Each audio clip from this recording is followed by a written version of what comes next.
Hi, so this week my topic was type 1 diabetes. So, type 1 diabetes, it's a chronic autoimmune disorder that's characterized by the immune-mediated destruction of insulin-producing pancreatic B cells. So, this leads to absolute insulin deficiency and requires lifelong insulin therapy. It commonly presents in children and young adults, but it can occur at any age. Without the insulin, severe hyperglycemia and life-threatening complications such as diabetic ketoacidosis can develop. So in a healthy individual, glucose metabolism is regulated by insulin, which is a hormone produced by pancreatic B cells.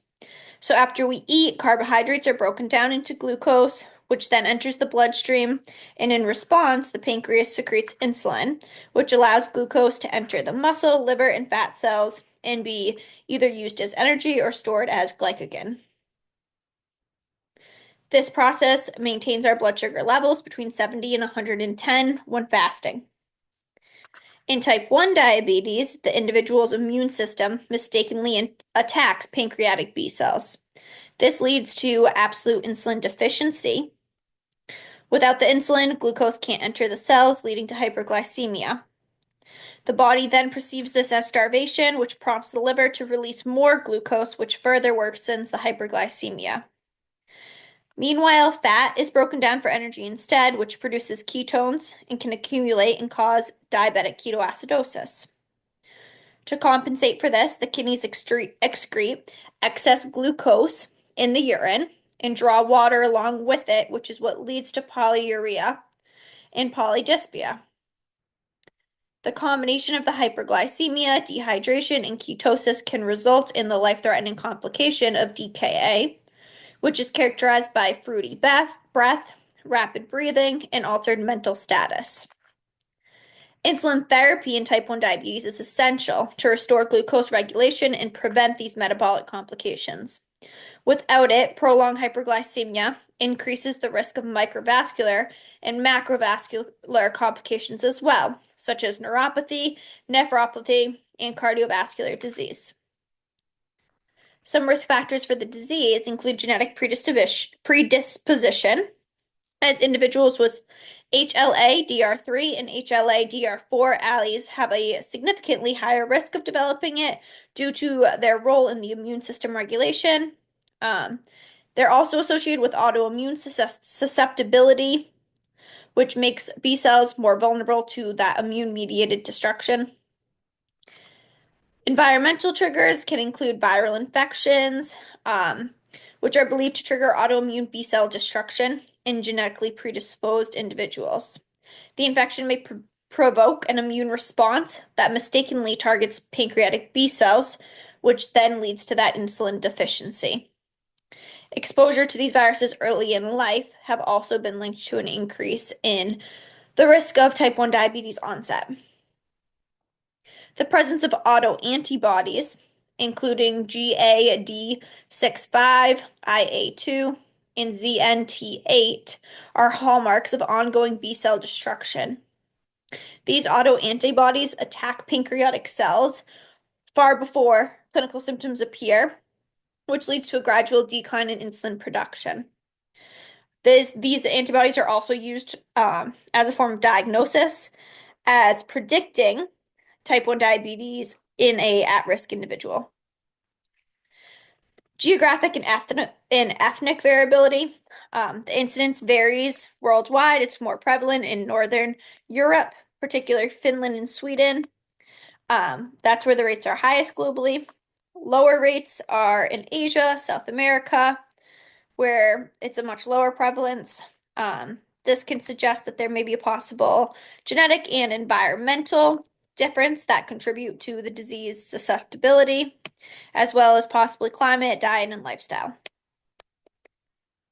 So, major signs and symptoms, polyuria or excessive urination.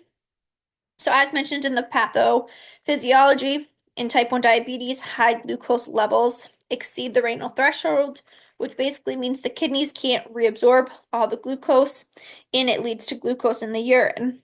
The presence of glucose in the urine then creates an osmotic effect and pulls excess water into the urine.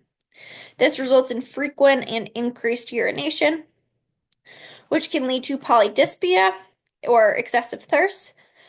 Because the body loses large amounts of water through the excessive urination, it can cause dehydration. The brain then detects the low fluid volume and high blood concentration and triggers the thirst mechanism to compensate for that fluid loss. Polyphagia or increased hunger. So, despite the high blood glucose levels, the cells aren't able to use that glucose for energy from that insulin deficiency. So, the body then perceives it as starvation and prompts the brain to increase hunger signals to encourage food intake in attempts to increase the energy. Weight loss, because glucose can't enter the cells for energy, the body begins breaking down fat and muscle as an alternative fuel source, which can lead to unintentional weight loss. Fatigue, without that glucose absorption, once again, the cells lack the energy, which can lead to persistent fatigue and weakness due to that insufficient ATP production. Blurred vision. High blood glucose, if this is unmanaged, can cause fluid imbalances in the eye, which can lead to osmotic swelling of the lens and further distort vision. Fruity breath or odor. This can be seen in DKA. When the body breaks down fat for energy, it produces ketones, including acetone. Acetone is exhaled through the lungs and gives the breath a distinctive fruity odor that can be seen in diabetic ketoacidosis. So here are two pictures. It's never too young. It's important to try to diagnose the signs and symptoms earlier on rather than when the disease is at like a life-threatening effect. So the 4T early signs are toilet, thirsty, tired, and thinner. Basically, you want to be able to pick out these signs before it progresses to diabetic ketoacidosis, which is what this one is talking about. Other uncommon symptoms can be mood changes in young kids, constant hunger, vomiting, nausea, frequent infections, tummy pains. So diagnostic testing, it involves a combination of blood glucose measurements, HbA1c testing, and autoantibody detection to confirm that there's autoimmune B cell destruction. The symptoms can develop rapidly in type 1 diabetes, so timely diagnosis to prevent further complications such as that diabetic ketoacidosis, which can be life-threatening, is important. So, blood glucose measurements. You have fasting plasma glucose, which is greater than 126 on two separate occasions. Basically, the fasting blood glucose test measures blood glucose after at least 8 hours of fasting. Persistent hyperglycemia in the fasting state is a strong indicator of impaired insulin. Then you have a random plasma glucose greater than 200 with symptoms. If a patient presents with the 3Ps, the polyuria, polydipsia, polyphagia, some fatigue and weight loss, and has a random blood glucose of over 200, then diabetes is also strongly suspected. An oral glucose tolerance test, which they use often in like pregnancy, over 200 after a 2-hour glucose load. So this basically evaluates how the body processes glucose over time. And the patient consumes a 75-gram glucose solution. And then blood sugar levels are measured 2 hours after. A result of over 200 can confirm diabetes. Long-term blood sugar control management to test how they're controlling their blood sugars over time. HbA1c, which you want to be less than 6.5%. In diabetes, it would be over 6.5%.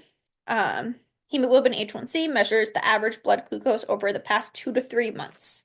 So a value of 6.5% or higher suggests chronic hyperglycemia and also strongly supports a diabetes diagnosis. Then you move on to autoantibody panels, which can identify that autoimmune destruction. And this is useful in distinguishing type 1 diabetes from type 2 diabetes.